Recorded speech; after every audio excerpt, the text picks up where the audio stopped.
Halo semuanya, pada video kali ini aku bakal bahas latihan praktik audit berkaitan dengan pemeriksaan atas siklus penjualan dan penagihan hutang usaha. Nah, ini di modul 2 buku Sukrisno.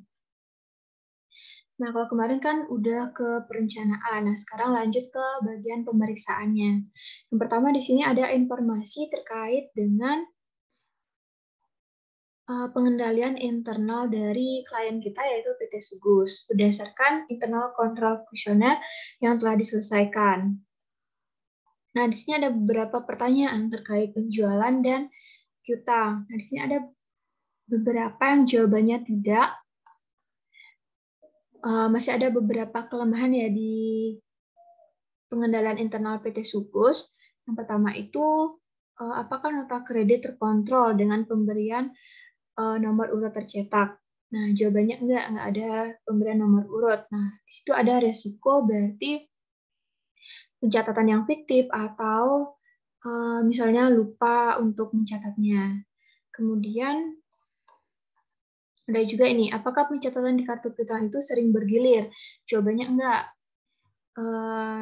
Berarti ada resiko terjadinya kecurangan oleh satu orang yang emang melakukan pencatatan di kartu piutang karena enggak sering bergilir. Berarti orang itu aja yang melakukan pencatatan di kartu piutang. Nah, biasanya di suatu perusahaan itu menerapkan program kayak cuti wajib, biar nih, kalau misalnya orang yang emang tugasnya di pencatatan kartu piutang itu cuti, berarti kan akan digantikan oleh orang lain. Nah, nanti bisa jadi pas digantikan oleh orang lain itu kecurangan-kecurangan yang dilakukan oleh satu orang tersebut akan ketahuan. Nah, itu resikonya. Kemudian, apakah akun piutang pelanggan secara periodik diteliti mengenai pelanggan yang sering terlambat atau ada bukti adanya salah pembebanan? Nah, itu tidak juga. Nah, berarti ada resiko piutang yang tidak tertagih. Kemudian, di sini kwitansi tersebut memiliki nomor urut tercetak. Nah, ini enggak juga. Kemudian, ini juga memperhatikan urutan nomornya juga enggak. Nah, tadi sama seperti tadi ya, tidak ada nomor urut dan masih ada beberapa lagi kelemahan dari pengendalian internal PT Sugus.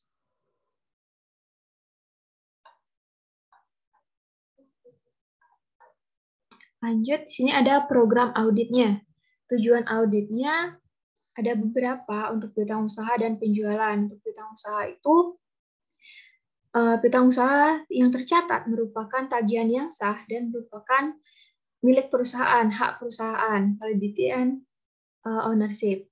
Kemudian semua tagihan perusahaan telah dicatat dengan lengkap dan tepat dalam pisah batas, berarti complete and cut off. Kemudian cadangan piutang tak tertagih atau penghapusan piutang telah dinilai dengan cukup memadai, valuation. Yang piutang yang dijadikan jaminan atau dihipotekkan telah diungkapkan dalam laporan keuangan secara memadai, presentation and disclosure. Kemudian telah diklasifikasikan dengan tepat, classification. Kemudian untuk penjualan, yang pertama, penjualan yang tercatat merupakan milik perusahaan atau hak perusahaan, ownership. Kemudian penjualan tersebut telah dicatat dengan akurat, lengkap, dan tepat dalam pisah batas. Kemudian diklasifikasikan dengan tepat, dinilai dengan tepat, dicatat nilainya dengan tepat, itu akurasi, dan diungkapkan atau dijelaskan dalam laporan keuangan disertai dengan catatan yang memadai, presentation and disclosure. Kemudian di sini juga dijelaskan prosedur audit untuk pengujian ketaatan piutang usaha dan penjualan. Nah, untuk menguji ketaatan tersebut, kita melakukan pemeriksaan secara sampel bukti penjualan seperti faktur penjualan dan surat jalan. Untuk sampel bukti piutang usaha, kita memeriksa bukti penerimaan kas. Nah, data-data tersebut kita dapatkan dari saudari Olivia. Saudari Olivia itu bagian dari PT Sugus klien kita. Kemudian, prosedur audit untuk pengujian kewajaran piutang usaha dan penjualan, kita meminta daftar piutang usaha ke saudari Esther. Nah, ini daftar piutang usahanya.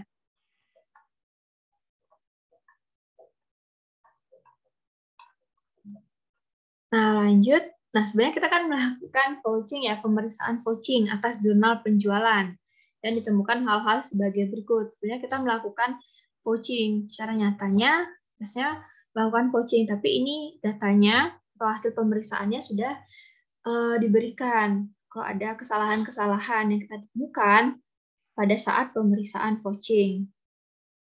Kemudian juga dilakukan konfirmasi ke pelanggan dari PT Sugus yang memiliki utang.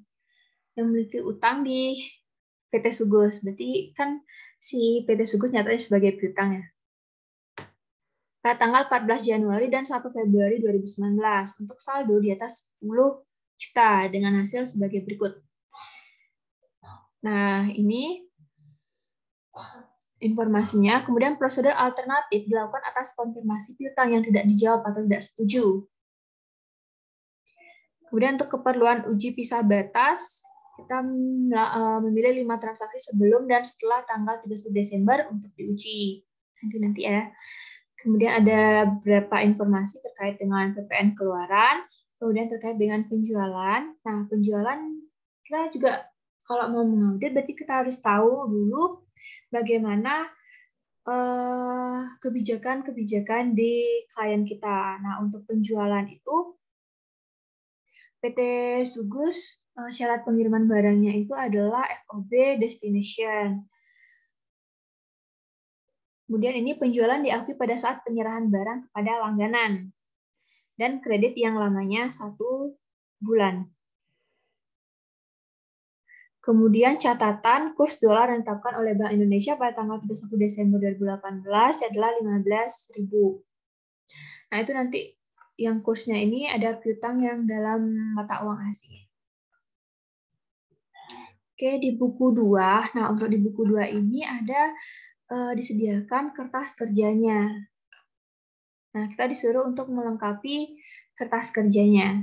Nah, untuk membuat kertas kerja ini kita buat dulu dari yang paling detail, baru ke yang umum. Berarti ini EE1 dulu ya. Dari EE1. Nah, yang di EE1 ini adalah ringkasan hasil dari konfirmasi positif piutang usaha.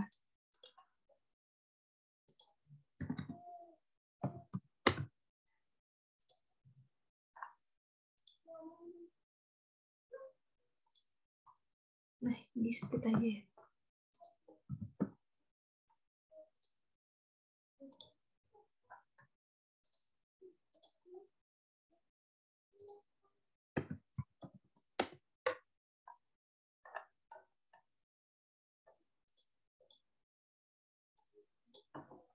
Nah, kita akan melakukan konfirmasi di tanggal 14 Januari dan 1 Februari. Nah, konfirmasi itu di 14 Januari.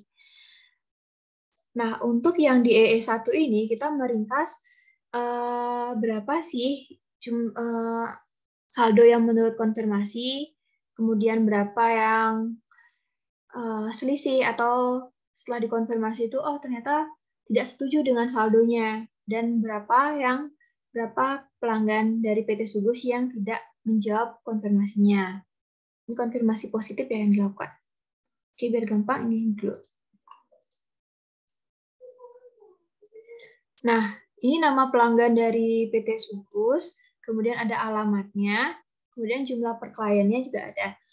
Nah, itu didapatkan dari daftar piutangnya ini. Nah, informasi ini disalin ke kertas kerja EE.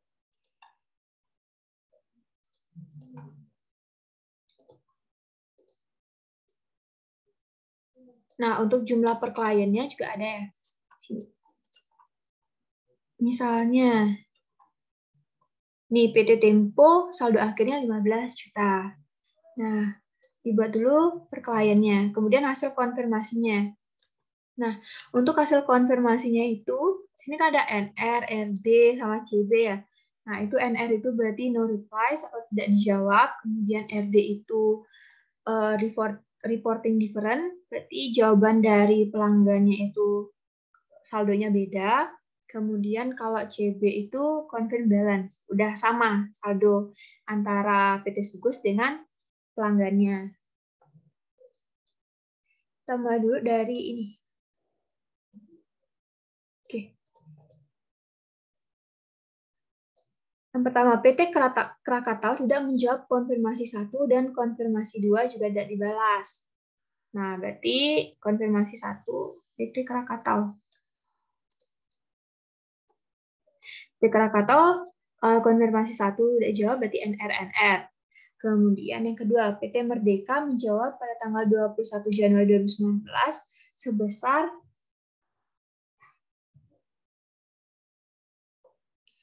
sebesar 93.960.000 selisih karena giro yang diterima perusahaan sebagai pelunasan piutang jatuh tempo tanggal 3 Januari 2019 telah dianggap lunas oleh PT Merdeka sebesar 10 juta.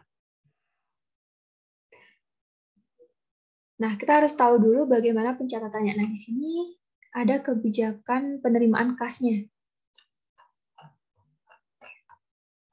Sebentar.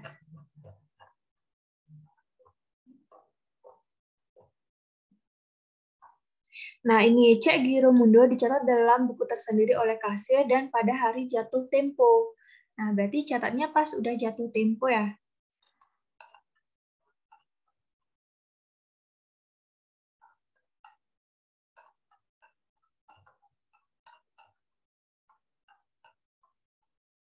Pas sudah jatuh tempo.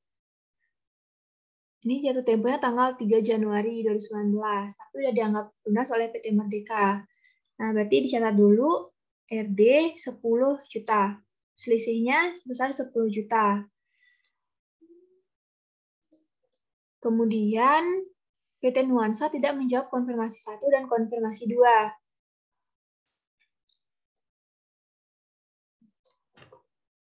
PT Nuansa itu nih, NRNR. Kemudian PT Pelita tidak menjawab konfirmasi 1 dan menjawab setuju di tanggal 15 Februari 2019. Berarti PT Pelita, nah kalau konfirmasi 1 dia nggak jawab, berarti dilanjutkan ke konfirmasi kedua. Tuh. Kalau misalnya konfirmasi 1 udah dijawab, berarti nggak usah ke konfirmasi keduanya. Kemudian PT Lestari tidak menjawab konfirmasi 1 dan konfirmasi 2. PT Lestari, berarti NRNR. Kemudian PT Rimba menjawab tidak setuju pada tanggal 21 Januari 2019 sebesar 16.500.000 karena adanya penagihan faktur tanggal 1 Desember 2018 sebesar 11 juta yang diterima bagian keuangan tanggal 28 Desember 2018 dengan giro bank nomor jatuh tempo 3 Januari 2019 telah dicatat sebagai pelunasan utangnya. Nah, jadi untuk PT Rimba itu ada perbedaan sebesar 11 juta. Nah, nanti yang perbedaan itu nanti kita teliti lebih lanjut. Nah, setelah diketahui ternyata ini si PT Rimba itu udah mencatat sebagai pelunasan, padahal baru jatuh tempo 3 Januari. Berarti kan pencatatan oleh si PT Sugus ini tidak salah, karena kan kasnya emang baru cair itu di 3 Januari. Kita kan memeriksanya di 31 Desember 2018. Kemudian untuk PT Wahana menjawab pada tanggal 19 Januari 2019 sebesar 150 juta dengan jawaban tidak setuju karena adanya pelunasan hutang dengan giro bank Bini jatuh tempo 27 Desember 2018 yang sudah dibayar lunas setelah diselidiki giro tersebut belum dikeliringkan oleh kasir sebesar 1.500.000. Nah, berarti karena belum dikeliringkan, berarti itu masih belum dianggap lunas. Setelah nanti kasnya ada cair, berarti baru dianggap sebagai pelunasan. Jadi untuk PT Wahana ya. PT Wahana itu reporting different karena ada terjadinya ini perbedaan jawabannya, tapi tidak perlu dikoreksi nanti. Kemudian PT Queni ini tidak menjawab konfirmasi 1 dan konfirmasi 2. Nih. Kemudian PT Sejahtera menjawab tidak setuju tanggal 21 Januari 2019 sebesar 85.871.500 karena adanya penjualan tanggal 28 Desember 2018 sebesar 22 juta batal dikirim ke gudang langganan sebab telah tutup dan barang tersebut dikirim lagi tanggal 3 Januari 2019. Berarti ada pembatalan pengiriman. Berarti kan belum boleh dicatat sebagai penjualan ya harusnya. Tapi ini sebesar 22 juta sejahtera. Reporting different sebesar 22 juta. Nah, berarti itu si PT Sugus sudah mencatat sebagai penjualan, tapi ternyata kan batal dikirim. Nah, seharusnya belum boleh dicatat sebagai penjualan. Di piutang usahanya juga harusnya kan belum dicatat. Nanti itu perlu dikoreksi. Kemudian PT Usaha Lancar tidak menjawab konfirmasi 1 dan konfirmasi 2, tidak dibalas. PT Usaha Lancar, berarti NR ya. Kemudian PT Zebra Pratama menjawab pada tanggal 24 Januari sebesar 70 juta dengan jawaban tidak setuju karena adanya kesalahan catat pada tanggal 27 Desember 2018 seharusnya pelunasan PT Lestari. Nah, berarti PT Zebra.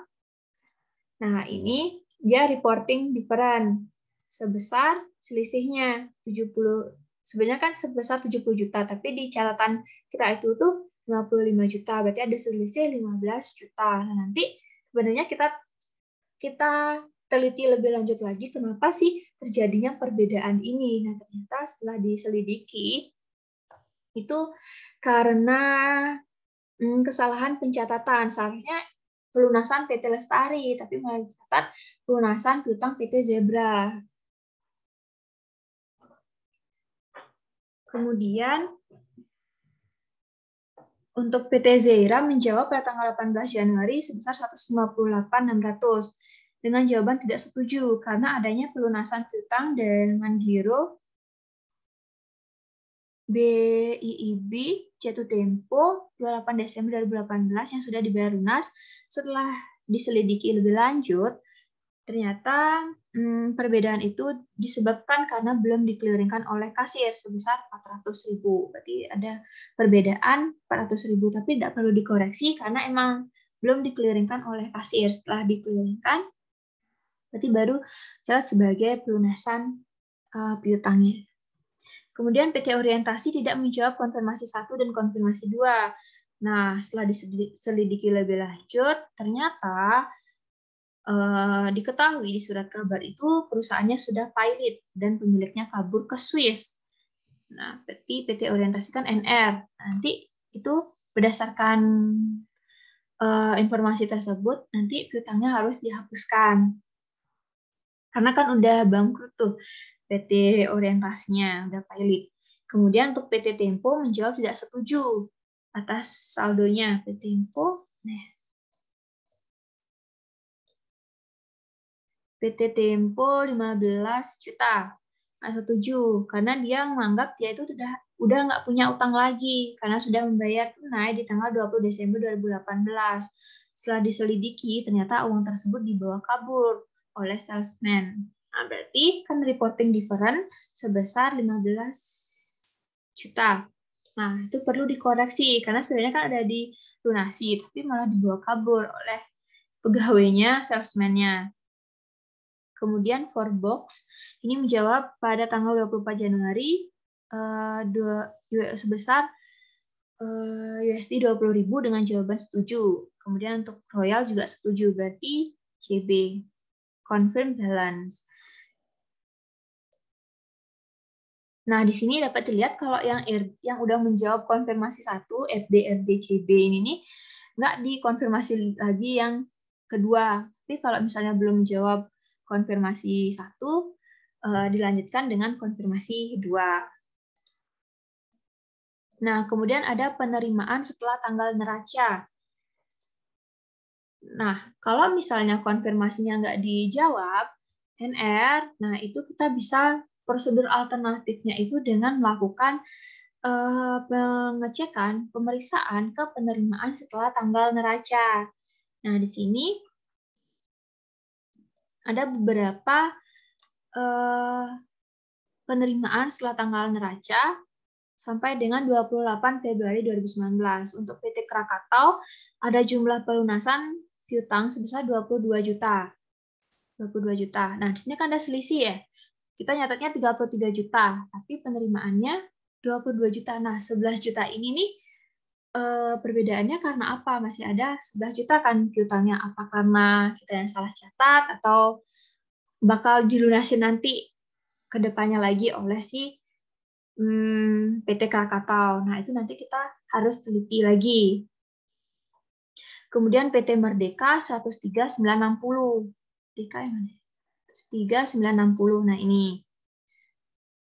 Nah, udah sama nih. 103.960 jumlah yang kita catat, yang di klien catat, maksudnya oleh PT Sugus. Kemudian penerimaan setelah tanggal nilainya 103.960. Padahal tadi pas dikonfirmasi ada selisih 10 juta. Kemudian untuk PT Nuansa 116.125. Ini udah sama juga dengan jumlah catatan PT Sugus. Kemudian untuk PT Lestari 36750. PT Lestari 36750. Nah, ada perbedaan ya, 59 juta dengan 36750. Kita harus selidiki lebih lanjut nanti. Kemudian untuk PT Rimba 27.500. Nih, udah sama dengan jumlah pencatatan di buku PT Sugus, tapi ada reporting different sebesar 11 juta.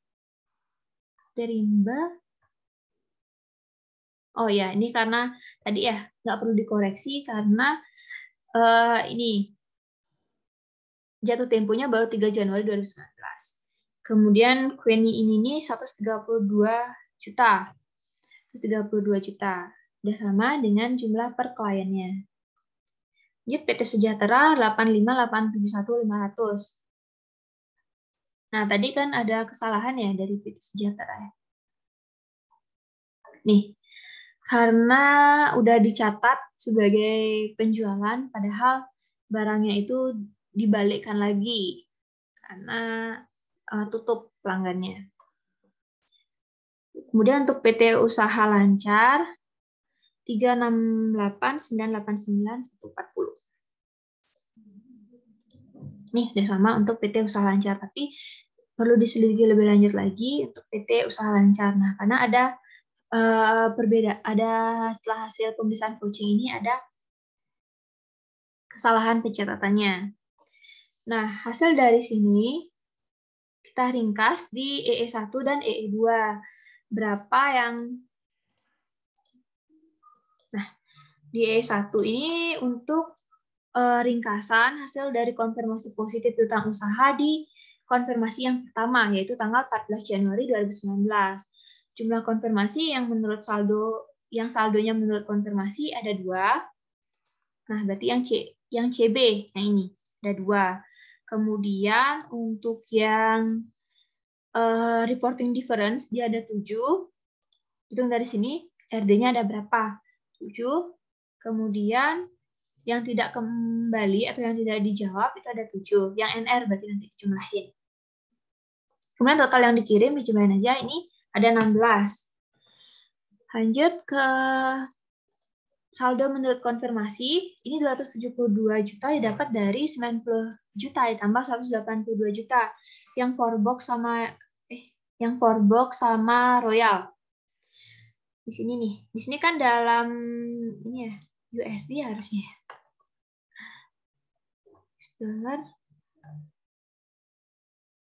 Nah, kalau dirupiahkan ini 90 juta dan 182 juta.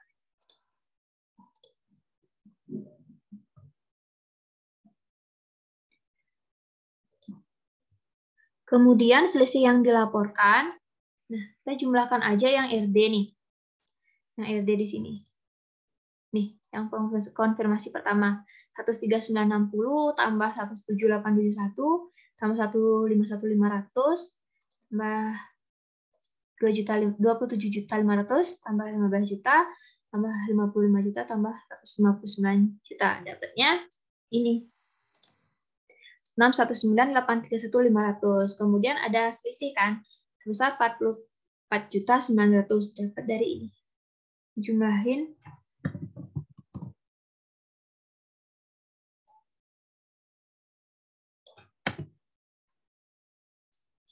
Nih, 44.900 tinggal bawah.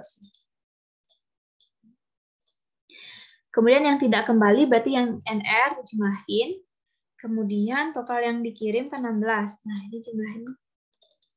Dan total yang dikirim 272 tambah 619.831 tambah 11.099.141.740. Nah, berarti seluruh piutang usahanya ya dikonfirmasi. Karena semuanya di atas 10 juta. Nah, total piutang usahanya didapat dari ada di kertas kerjanya tadi ya. Bentar.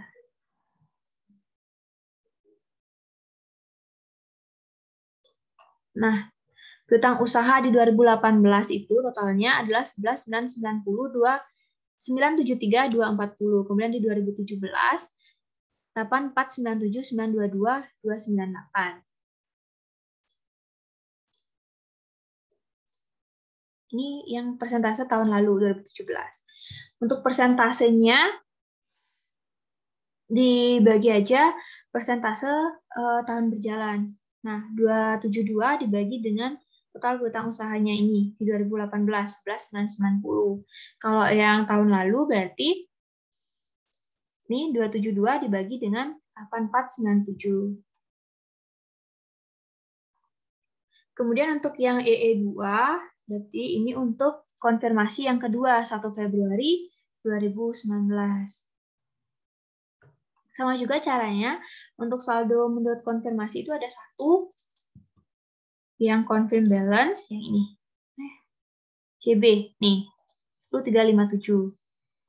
Kemudian yang RD, yang reporting different itu nggak ada. Kemudian yang tidak kembali, yang NR, itu 742. Dari ini, NR-nya ini dijumlahin. Kemudian total yang dikirim itu 7, 1 tambah 6. Lanjut ke total piutang usahanya kan 11.990. Oh ya, nih total yang dikirim itu dijumlahin ini. Saldo menurut konfirmasi 10357, kemudian selisih yang dilaporkan hasil konfirmasinya ini kan 0, yang RD ya nggak ada. Kemudian yang tidak kembali yang no reply itu 742, ditambahin dapat 11.099. Untuk persentasenya sama caranya. Yang ini dibagi dengan total piutang usahanya. Kalau yang tahun lalu dibagi dengan 8497.